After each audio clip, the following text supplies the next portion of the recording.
The Greater Accra Regional Security Council will from today pull down the billboards of all candidates vying for various portfolios in the NPP's National Executive Elections scheduled for this week. This follows the expiration of a 24-hour ultimatum issued by the Advertisers Association. The party's elections committee had earlier warned against the use of billboards in this contest. Here is the Executive Director of the Advertisers Association, Francis Daji, speaking to Joy News.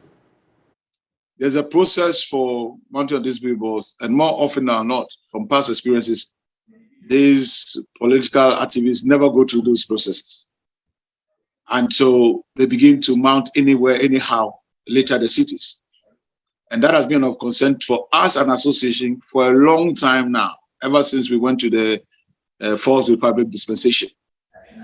Most people who don't obey these regulations are the political parties.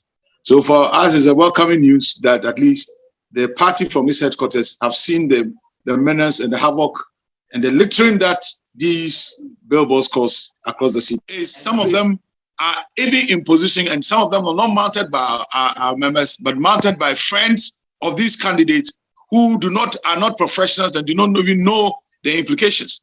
They are using wooden planks and other things for all these things, position them in the center of the road, the medians, whereby regulation should not be there.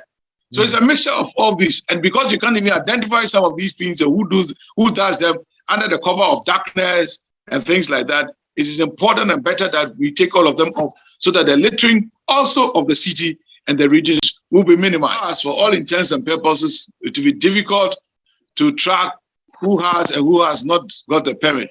But I know all those in the wooden, this thing do not have permit because nobody will give a permit for a wooden structure to be mounted for advertising in this country as at this 2022.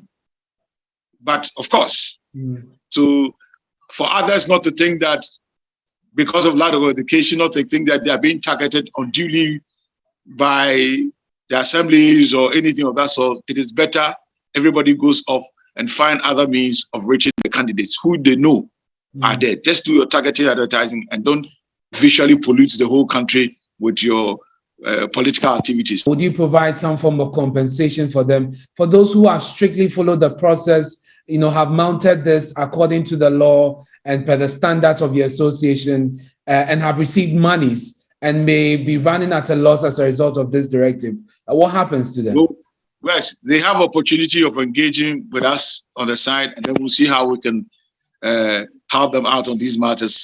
So they know where to come. They can come and we'll always listen to them and see how best we can look at compensation, if anything of that sort. We'll have that discussion. But for now, this is the directive and it must be carried out.